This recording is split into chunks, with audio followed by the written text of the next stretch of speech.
show up and show out and be there for one another, for brotherhood, for safety, the community keepers. So that's what you see up front today. Let's clap it up for our honorees.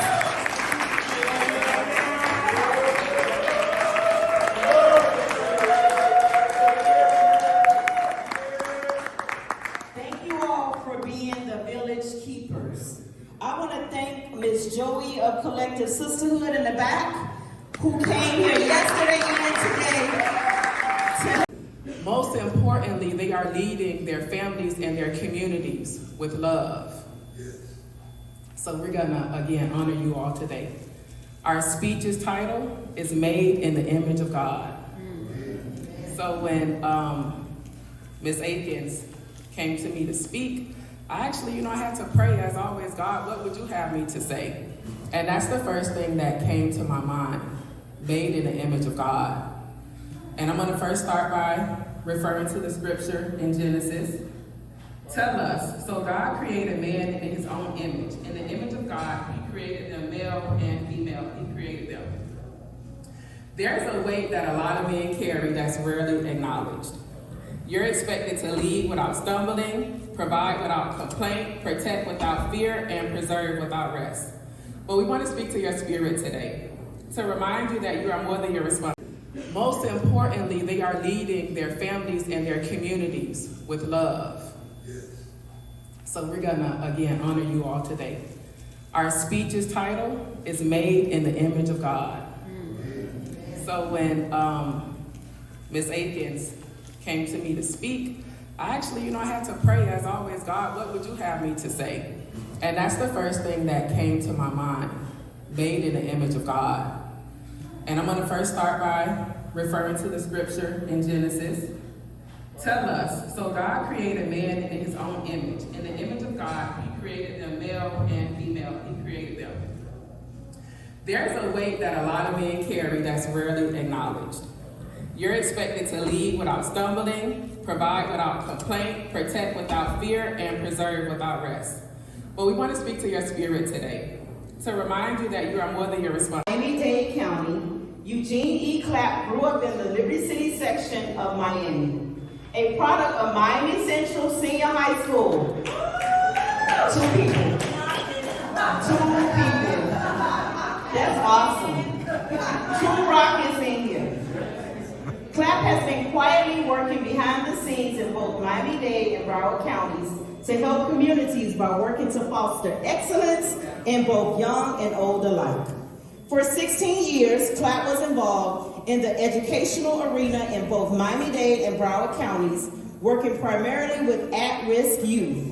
Some positions he held were elementary school physical education teacher at Sandpiper Elementary in Broward County, behavior counselor, case manager at Friends of Children Youth Center in Broward County, first teacher for the alternate to suspension program for the city of North Miami Beach through the North Miami Beach Police Department, which was comprised of students with truancy issues from Highland Oaks and JFK middle schools.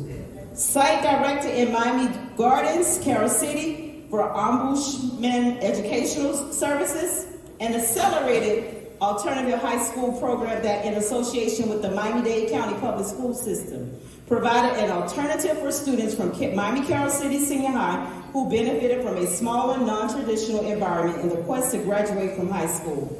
Physical education instructor and coach at Miami Springs Middle School, special administrative assistant 7th grade administrator at Miami Springs Middle School. Clapp left the field of education in 2006 to pursue other interests. However, he still remained active in the community with youth. He started an insurance company that became successful, and in 2019, after discovering that 80% of all U.S. businesses could not qualify to get funding or loans from traditional banks and lending institutions, he founded the Clapp Group, which offers business owners and commercial real estate developers access to essential alternative business capital and business services that were previously only available to much larger business entities. The firm specializes in the blue-collar sector. Through its independent agency network of 1,500 plus agency partners throughout 50 states to date, The Clapp Group has helped businesses and real estate developers across the U.S. and in the Caribbean secure over $46 million in working capital. That's a clap.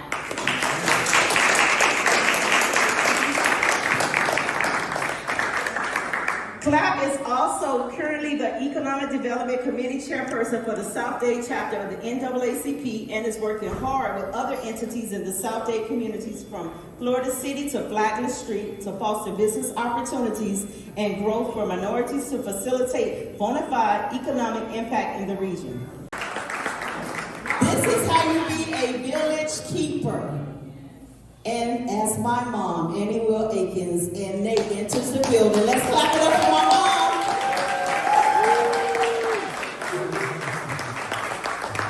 Thank you all so much.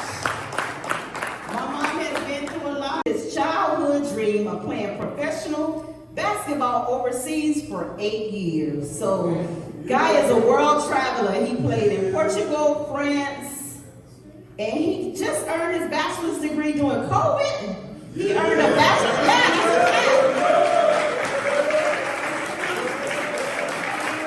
he's a cat. He has a bachelor's degree in operational management and analysis. Kelly is a devoted father and also loves animals. He has been a member of the Circle of Brotherhood since its inception in 2012. Although he is not a founding member, he has over 12 years with the organization. A Better Me honors Kildare for outstanding community service, drive, commitment, effort, and being an exemplary member of the Circle of Brotherhood. Thank you for always going the extra mile. We salute you, Brother Kildare. So my mama here, my daddy here. They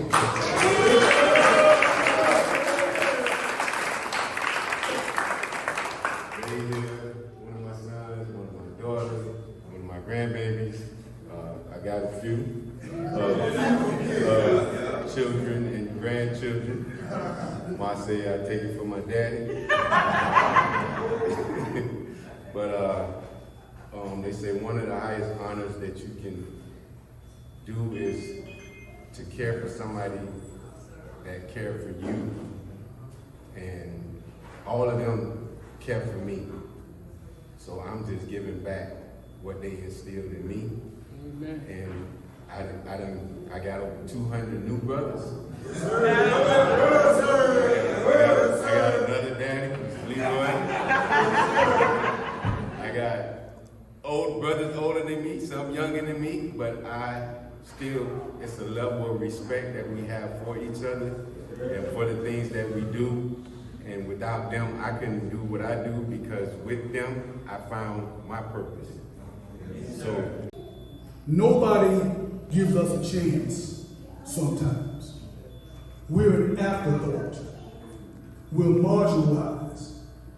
Yet and still, through all the atrocities that have been committed to us as men, as women, as children, we find a way to overcome and survive. So I tell people all the time, I'm a good man, but I'm not a nice guy. There's a difference. I'm a person that will do what I have to do to get the results that I need to get. Sometimes that may have me and others like me perceived as being arrogant, dictatorial, mean, or whatever. And I'm cool with all that. It can be very hard, and a lot of people see my anger and my frustration a lot. That get displayed. They like to highlight my anger and my frustration. Don't know before I was angry and before I was mad, I was sad. I was broken. A lot of people do me wrong, they hurt my feelings, and I look tough. I am tough, but I got a soft side too. I break down, I cry too. I send my humble cries up to God. I ask why. I ask forgiveness for things that wasn't so pleasing to God in my past. However, like Malcolm Little changed and Malcolm X, I changed.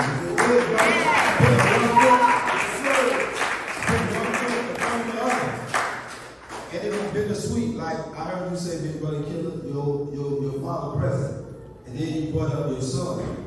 I'm still living at 38 years old. I had the task to bury my dad. I had to pick out the suit, pick out the casket, pick out the shoes. Same thing with my son. So that gap with a 3-generational, you know what I mean, with the men, how you can stand up right now with your son and your dad, I'll probably drop a tear if I see it. Because it's bittersweet like that. However, on the same token, I respect it. I honor it. And in 2046, my 1-year-old son, Prince, he'll be 21. And hopefully, God will give me enough grace and enough mercy and enough time on this earth so I can experience that 3-generational call of man.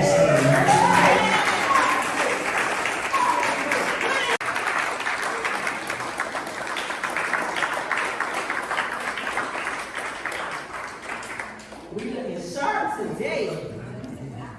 A veteran honors Pastor Hiney Dixon for being a change maker, defender of the less fortunate and seniors, as well as an outstanding community organizer and innovator for youth and family engagement. We appreciate you, Pastor Hiney Dixon.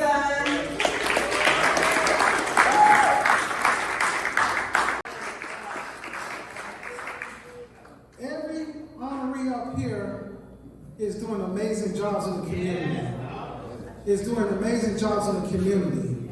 And they're doing it in ways that's not conventional. Yes. It's not conventional. Eugene Clapp, he provides funding for those that otherwise can't get it. That's only God can do that. Yeah.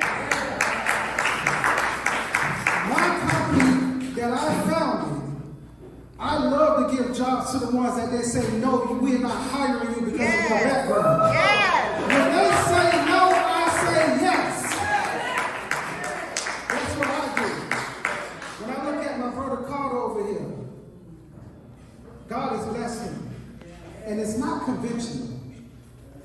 God is using him to bring up the youth. You know, there was a time when we was young. See, we were able to tell them things that we went through. Yes. We may have been bad when we was growing up, but guess what? We changed that. I've been around this community a long time, and I say city of Miami. Right? So I've been blessed when I was chosen to be a commander for Chief Morales' staff, and my first assignment was Coconut Grove. I had fun. I learned a lot of new friends and things of that nature. After I left there, I went to Edgewater, the community of Edgewater. And then I got very, very excited and pleased when the chief told me I was going back home to Model City. Because when I became an officer, this is where I was first assigned. As a police officer, as a sergeant, as a lieutenant, and now as a police commander, as well as a detective. But what I want to impart upon you is uplift you guys, the honorees, as well as everybody that's here. But before I do that, let me not get myself in trouble. I want to recognize my beautiful wife.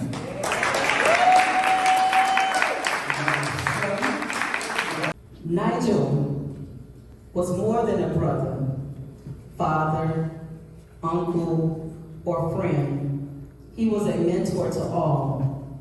Whether you was a son, daughter, niece, nephew, godchild, or neighborhood kid, he had a remarkable way of making you feel seen, heard, valued, and inspired. He led by example with quiet strength, unwavering commitment, integrity, and a heart full of wisdom. His words were thoughtful, his advice was steady, and his presence was always reassuring. Nigel didn't teach lessons through lectures. He taught them through love, consistency, and the way he showed up every single day. He gave his time freely, listened with intention, and believed in people before they even believed in themselves. To many, he was a safe space. To all, he was the light. That was written by Keisha LaBerse, friend of Nigil Wright.